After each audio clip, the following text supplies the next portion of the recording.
Exam होने वाला है आपका, वो फरवरी में डेट निर्धारित किया गया था। हो सकता है इसमें 1-2 महीने कुछ डिले हो जाए, लेकिन एग्ज़ाम आपकी होगी, आपको पेशेंस रखना है। तो यहाँ पे अगर हम बात करेंगे कि एसएससी के सभी एग्ज़ाम्स के बारे में, तो एसएससी के ऐसा कोई भी एग्ज़ाम नहीं है जो यहाँ पे आपका जो है रद्द कर दिया जाता है रेलवे की तरह। तो यहाँ पे इस तरीके का कोई चांसेस नहीं बनता है कि आपका जो एग्ज़ाम है वो रद्द किए जाएँगे। एग्ज़ाम तो आपके होने ही है, हो सकता है इसमें कुछ टाइम ज़्यादा आपको देने पड़ जाए। हालाँकि जो डेट आया था वो फरवरी अप्रॉक्स फरवरी था, अराउंड फरवरी था। लेकिन मुझे कुछ लगता है कि यहाँ पे हो सकता है डिले होगा।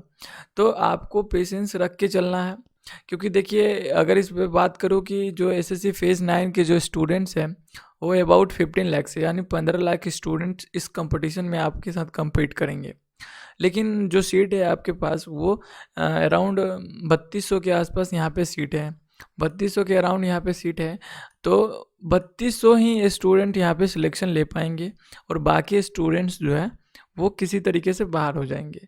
तो मैं आपको बता दूं, जो जितने भी स्टूडेंट जो सिलेक्शन ले पाते हैं और जो जिनका किसी वजह से रह जाता है, उन दोनों के बीच का जो डिफरेंस है वो मैं आपको अगर बहुत ही कम शब्दों में कहूँ तो एक देखिए, आपको डायरेक्शन से चलना होगा। यानी आपको एक प्रॉपर डायरेक्शन के साथ यहाँ पे स्ट्रेटजी के साथ यहाँ पे तैयारी करनी होगी, तभी आप उन स्टूडेंट्स में शामिल हो पाएंगे जो स्टूडेंट सिलेक्शन ले पाते हैं। यहाँ पे अगर देखें तो जो एसएससी का जीके का जो सिलेबस है वो काफ़ी ज़्यादा वाइड है, इसमें कोई शक नहीं। फिर भी कुछ ऐसे टॉपिक्स है जिसको हम प्रेडिक्ट कर सकते हैं, हालांकि उतना ही मार्क्स आपको यहाँ पे नीड होती है सिलेक्शन लेने के लिए।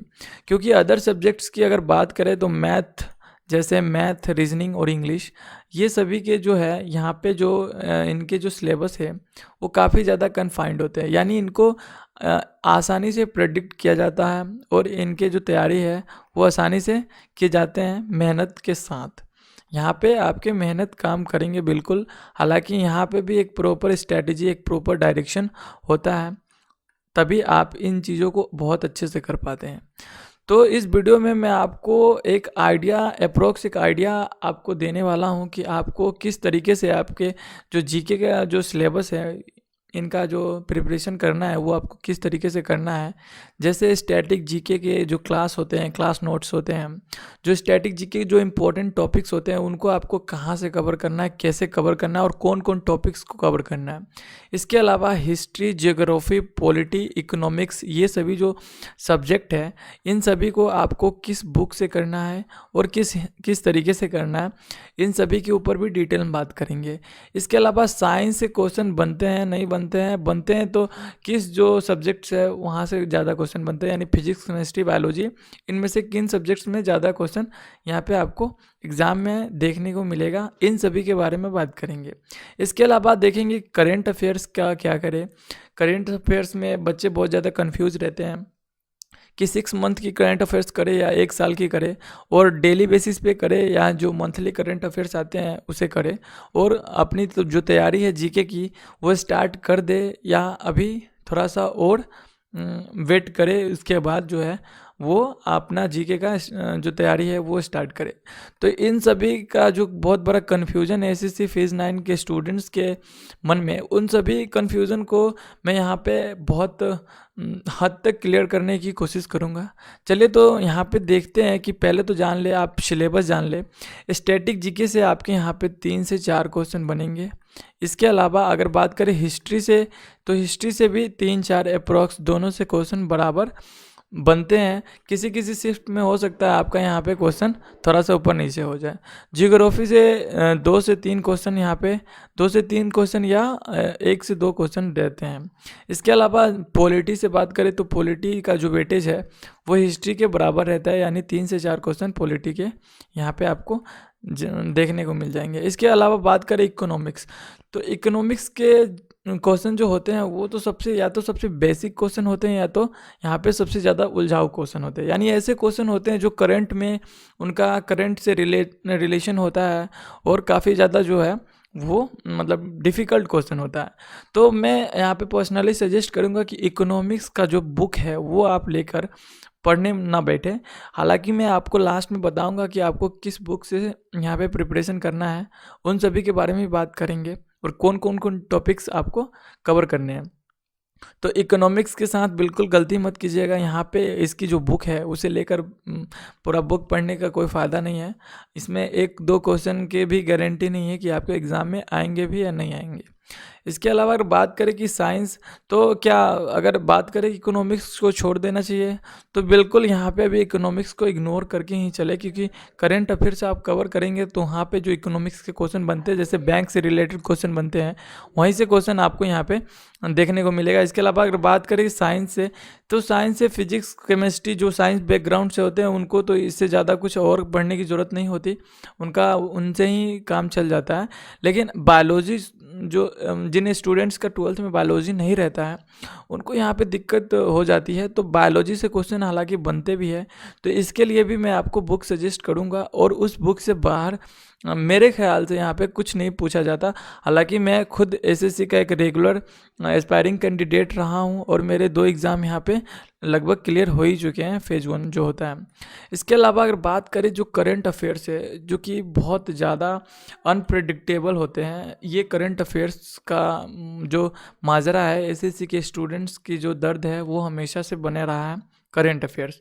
तो करंट अफेयर्स के बारे में भी देखेंगे कि करंट अफेयर्स आपको किस हिसाब से करना है। चलिए तो थोड़ा सा स्टैटिक जीके का जो है वो पोर्शन समझते हैं कि स्टैटिक जीके के जो इम्पोर्टेंट जो टॉपिक्स है, जहाँ से क्वेश्चन ज़्यादातर एग्ज़ाम में, एसएससी के एग्ज़ाम्स में देखने को मिलते हैं। मैं आपके थोड़े कन्फ्यूज़न के लिए बता दूँ, कन्फ्यूज़न क्लियर कर सको आप, ताकि कि एसएससी के जो भी सिलेबस होते हैं, जितने भी सिलेबस होते हैं वो सारे सेम होते हैं। इनफैक्ट हो सकता है सीजीएल और जो सीपीओ के एग्ज़ाम होते हैं उसमें एसएससी के जो करंट अफेयर्स है वो थोड़े हार्ड फास्ट पूछे जा सकते हैं, लेकिन उसके अलावा जो और सिलेबस होता है, जैसे कि स्टैटिक जीके और जो भी मतलब सब्जेक्ट वाइज जो क्वेश्चन बनते हैं, वो सारे सिलेबस यहाँ पे सेम ही होते हैं। तो अगर आप सीएचएसएल एमटीएस किसी को भी टारगेट कर रहे हैं 2022 में, तो आपका जो जीके का सिलेबस है वो यही रहने वाला है। हो सकता है थोड़ा बहुत आपको डिफरेंट टॉपिक से एक्सेप्शनल क्वेश्चन पूछे जाए, तो उन क्वेश्चंस पे तो आपको वैसे भी ध्यान नहीं देना है, क्योंकि 25 नंबर के जो यहाँ पे 25 मार्क्स के आपके जीके रहते हैं, जिसमें 5 क्वेश्चन तो आपके ऐसे रहते हैं जिनका कोई हद हिसाब नहीं, जिन्हें शायद कोई सॉल्व नहीं कर सकता। तो उन 5 क्वेश्चन के चक्कर में आपको जो 20 क्वेश्चन है जिसको प्रेडिक्ट किया जा सकते हैं थोड़े बहुत, उनको नहीं गंवाना है, आपको इस पे मेहनत करना है, इन 20 क्वेश्चंस पे मेहनत करना है। इतना में आपका सिलेक्शन बिल्कुल हो जाएंगे। और जो टॉपर्स होते हैं उनके भी यहाँ से ज़्यादा मार्क्स जो है नहीं रहते हैं। तो चलिए देखते हैं। इसके बाद आपको इम्पोर्टेंट डेट्स देख लेना है, जैसे ये वाले इम्पोर्टेंट डेट्स नहीं, जो 14 फरवरी को जो वैलेंटाइंस डे, जो रोज़ डे, इस तरीके का ये नहीं देखना है आपको इस पे ध्यान नहीं देना है। जो इम्पोर्टेंट डेट्स होते हैं जैसे कि 5 अप्रैल, 22 मई, 22 जो जितने भी इम्पोर्टेंट डेट, जैसे कि 1 दिसंबर को क्या मनाया जाता है, इसी तरह जैसे कि 22 मार्च को पृथ्वी दिवस, इस तरीके के जितने भी इम्पोर्टेंट डेट्स है वो आपको देखना है। इसके अलावा डैम देखना है, यानी डैम जो भी है, मेट्रो डैम है, अलमाटी डैम है, ये डैम के बारे में मैं आपको थोड़ा और चीज़ जो क्लियर कर देना चाहता हूँ, वो मतलब जैसे कि आपको डैम से क्वेश्चन 3-4 तरीके से बन सकते हैं। जैसे ये डैम किस नदी पे है, यानी रिवर। इसके अलावा ये जो डैम होता है वो किस स्टेट में अभी, मतलब जैसे कि मैं बात करूँ कि महानदी पे कोई डैम है, भाखरा नांगलबंद, जैसे इसका जो है वो, ये डैम जो है ये किस स्टेट में पड़ता है, तो इसके लोकेशन भी आपको ध्यान रखने हैं। इसके अलावा जो अगर जैसे कि 2 स्टेट्स के बीच में विवादित तो जो होते हैं डैम, उस पर भी आपको थोड़ा सा ध्यान देना है। इसके अलावा बात करें जो टेम्पल से बिल्कुल बहुत क्वेश्चन बनते हैं अच्छे खासे, मार्क्स कंटेन करते हैं टेम्पल एसएससी के एग्ज़ाम्स में। यानी 1 से 2 नंबर के क्वेश्चन जो होते हैं, हालांकि हर एग्ज़ाम में पूछे जाते हैं, शिफ्ट का मैं नहीं बता सकता कि हर शिफ्ट में पूछे जाते हैं कि नहीं पूछे जाते हैं, लेकिन जितने टॉपिक्स यहाँ पे दिए गए हैं वहाँ से 1-2 नंबर के क्वेश्चन किसी न किसी टॉपिक से आपके शिफ्ट में ज़रूर बनेंगे। तो टेम्पल की अगर बात करूँ, टेम्पल से क्वेश्चन बनते हैं। टेम्पल में आपको जैसे कि किस स्टेट में टेम्पल है तो स्टेट ध्यान रखना है, उसे किसने बनवाया है यानी किस राजवंश के शासन में वो बना हुआ है तो वो आपको ध्यान रखना है, निर्माणकर्ता का निर्माण ध्यान रखना है। इसके अलावा जो उसका ईस्वी है यानी कितनी पुरानी है, किस शताब्दी में बनाई गई है, इन सभी के ऊपर आपको ज़्यादा जोर देना है। इसके अलावा रिवर की बात करूँ तो रिवर आपको कैसे देखना है, तो मैं आपको बता दूं, आपके इंडिया में, अपने इंडिया में 2 तरीके से रिवर बहती है। ईस्ट फ्लोइंग रिवर बहती है और वेस्ट फ्लोइंग बहती है। यानी एक ऐसी रिवर जो जाके बे ऑफ बंगाल में गिरती है, एक उसे अलग कैटेगरी में रखा गया है, और एक रिवर जो आपके अरबियन सी में गिरते हैं, इसे अलग कैटेगरी में रखा है। इसमें बता दूं जैसे कि जो बे ऑफ बंगाल में गिरते हैं वो जैसे हो जाएंगे कावेरी, और जो अरबियन सी में गिरती है जैसे नर्मदा, आपके मावी, इन 2-3 जो नदियाँ हैं वो आपके अरबियन सी में गिरते हैं। तो आपको इस तरीके से भी रिवर को ध्यान में रखना है। इसके अलावा जो उद्गम स्थल है वो ध्यान रखना है। जैसे आपके इंडिया में 3 तरीके से यहाँ पे आप इसमें डिसाइड किया गया है उद्गम स्थल का। एक हिमालय से जो निकलती है वो, एक यहाँ पे प्लेट्यू से निकलती है वो, यानी 2 तरीके से जो नदियाँ निकलती है उसको आपको ध्यान में रखना है कि कौन सी नदी किधर से निकलती है। जैसे गंगा निकलती है आपके हिमालय से, उसी तरीके से यहाँ पे आप देखें तो गोदावरी निकलती जो है वो यहाँ से निकलती है, प्लेट्यू से निकलती है। तो इस तरीके से जो क्वेश्चन बनते हैं वो भी आपको ध्यान रखना है, यानी नदियों को डिटेल में पढ़ना है। इसके अलावा सहायक नदियाँ भी देख लेना है आपको, जैसे जैसे जो इम्पोर्टेंट, जैसे कृष्णा इम्पोर्टेंट रिवर है, इसके सहायक जो नदियाँ हैं तुंगभद्रा वगैरह, इन सभी को आपको डिटेल में पढ़ना है। फेस्टिवल देख लेना है स्टेट वाइज, यानी किस स्टेट का कौन सा फेस्टिवल जो है वो फेमस है। जैसे बिहू जो है वो किस स्टेट का फेस्टिवल है, तो बिहू यहाँ पे असम का जो फेस्टिवल है वो फेमस है, तो इसको आपको ध्यान में रख लेना है। इसके अलावा जैसे कि अम्बुबाची का मेला, ये आपका कहाँ लगता है, ये भी असम में लगता है। ओणम किस स्टेट का त्यौहार है, तो इस तरीके जो ये तमिलनाडु का त्यौहार है। तो इस तरीके का जो भी इम्पोर्टेंट फेस्टिवल है वो आपको ध्यान में रखना है। फोल्क डांस जो है वो भी आपको ध्यान में रखना है, यानी जितने भी ट्राइब्स होते हैं, ट्राइब्स के फोल्क डांस, कौन कौन से ट्राइब्स के कौन कौन से फोल्क डांस होते हैं, स्टेट के फोल्क डांस, इन सभी को आपको देख लेना। आप टेंशन ना ले, मैं आपको बताऊंगा यहाँ पे आपको ये जो टॉपिक्स है वो आपको कहाँ से कवर करने हैं और कैसे कवर करने हैं, वो सभी मैं आपको वीडियो के एंड तक बताऊंगा। इसके अलावा प्राइम मिनिस्टर का एक सेपरेट वीडियो आता है, प्रेसिडेंट का आता है, उन सभी को देख लेना है। जैसे कि इंडिया का फर्स्ट प्राइम मिनिस्टर जो थे वो कौन थे, इसके बाद कौन आया, उसके बाद कौन आया, यानी कब तक रहे, कितने अभी तक प्राइम मिनिस्टर है, इन सभी का डिटेल वीडियो आता है यूट्यूब पे, वो आप देख लेना। इसके अलावा जो प्रेसिडेंट होते हैं, प्रेसिडेंट के भी उसी तरीके से कि किन प्रेसिडेंट्स के टाइम में कौन सी बात हुई थी, यानी कि कौन सी चीज़ जो थी वो इम्पोर्टेंट थी, किस प्रेसिडेंट के टाइम पे कौन सा प्रेसिडेंट था जो सबसे ज़्यादा टाइम तक रहा था। जैसे डॉक्टर राजेंद्र प्रसाद कितने वर्ष के लिए प्राइम मिनिस्टर बने थे, इन सभी को आपको बिल्कुल जो है अच्छे से कवर करना है, क्योंकि यहाँ से जो है वो मार्क्स आपके बिल्कुल पक्के हो जाते हैं। यहाँ से एसएससी बिल्कुल क्वेश्चन पूछती है। ये सभी जो है स्टैटिक जीके के हॉट टॉपिक्स थे एसएससी के एग्ज़ाम्स के लिए। अब थोड़ा सा इंपॉर्टेंट चीज़ देख लेते हैं, जैसे बुक लिस्ट।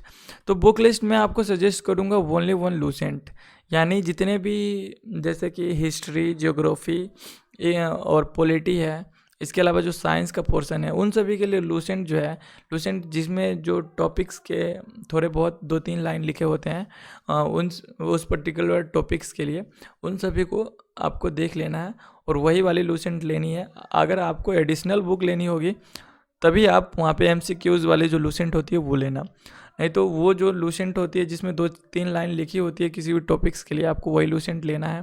इसके अलावा और बात करें तो जो यूट्यूब है वो आपको कौन कौन से टॉपिक्स बहुत अच्छे से कवर करा सकती है, तो स्टैटिक जीके और करेंट अफेयर्स, जी बिल्कुल, ये दोनों जो टॉपिक्स है वो आपके यूट्यूब से कवर हो जाते हैं।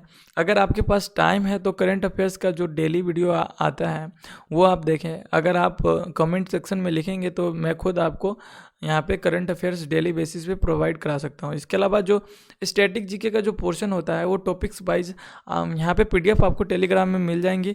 इस पर्टिकुलर पीडीएफ जो है उसका जो लिंक है वो भी डिस्क्रिप्शन बॉक्स में रहेगा। यहाँ से आप जाके देख सकते हैं कि कौन कौन से टॉपिक्स थे, या स्क्रीनशॉट ले सकते हैं आप वीडियो को पीछे करके, और उसके हिसाब से आप एक एक वीडियो का जो सर्च मारकर आप वहाँ पे यूट्यूब पे सर्च करके एक एक सेपरेट वीडियो देख के बहुत अच्छे से उसे कवर कर सकते हैं स्टैटिक जीके के लिए। तो यही सबसे बेस्ट रहेगा। और इसके अलावा जो लूसेंट के पीछे जो स्टैटिक पोर्शन होते हैं उसे बहुत अच्छे से आप कवर कर सकते हैं, वो भी आपके लिए बहुत ज़्यादा हेल्पफुल रहेगा। इसके अलावा अगर किसी कोचिंग इंस्टीट्यूट में आप पढ़ते हैं तो उसका जो सेपरेट नोट्स होता है, अच्छे नोट अगर होए उसमें सारे टॉपिक्स जो एसएससी के फेवरेट टॉपिक्स है वो सभी आपके डिस्कस किए हुए हैं, तो वो भी ठीक रहेगा, उसके लिए कोई दिक्कत वाली बात नहीं है। अगर बात करें जो सबसे इम्पोर्टेंट चीज़ जो एसएससी के एग्ज़ाम्स को क्रैक करने के लिए अगर होता है, तो अगर आपके पास टाइम है आप किसी भी न्यूज़पेपर को पढ़ सकते हैं। तो आप इंग्लिश न्यूज़पेपर जैसे कि Times of India, the Hindu, इन सब पेपर्स का जो मतलब इस सब में जो टॉपिक्स रहते हैं उससे आपके करंट अफेयर्स तो तैयार होते ही हैं। इसके अलावा आप जुड़े रहते हैं इन सभी चीज़ों से। इसके साथ साथ आपका जो इंग्लिश जो सबसे इम्पोर्टेंट पोर्शन होता है एसएससी के एग्ज़ाम्स के लिए, वो भी आपका यहाँ से कवर हो जाता है। तो अगर पॉसिबल है इंग्लिश न्यूज़पेपर पढ़ना तो आप बिल्कुल पढ़ें। यहाँ पे ये बहुत इम्पोर्टेंट रोल प्ले करता है एसएससी के एग्ज़ाम को क्रैक करने के लिए। तो इंग्लिश न्यूज़पेपर किसी भी प्रकाशन का, जैसे कि Times of India, the Hindu, दोनों ही बेस्ट है। आप दोनों में से कोई भी ट्राई कर सकते हैं। तो ये इतना ही आज की इस वीडियो में मैं आपको जो जीके का जो सिलेबस रहा है फेज़ 9 का जो रहता है वो आपको बता दिया हूँ। इसके अलावा जो मतलब एसएससी के किसी भी एग्ज़ाम का जो जीके का सिलेबस रहता है यही रहता है। अगर फर्दर आपको कोई भी आपके मन में कोई डाउट या क्यूरीज रह जाते हैं तो आप कमेंट सेक्शन में ज़रूर पूछें, मैं कोशिश करूँगा रिप्लाई करने का। इसके अलावा आपको अगर कहीं और प्रॉब्लम हो रही है एसएससी के किसी भी एग्ज़ाम में तो आप ज़रूर यहाँ चैनल को सब्सक्राइब कर ले, क्योंकि यहाँ पे आपके जितने भी डाउट्स है, जितने भी आपके जो इम्पोर्टेंट्स जो स्ट्रेटजी हो सकते हैं एसएससी के किसी भी एग्ज़ाम के रिगार्डिंग, वो आपको प्रोवाइड कराई जाती है। तब तक के लिए धन्यवाद।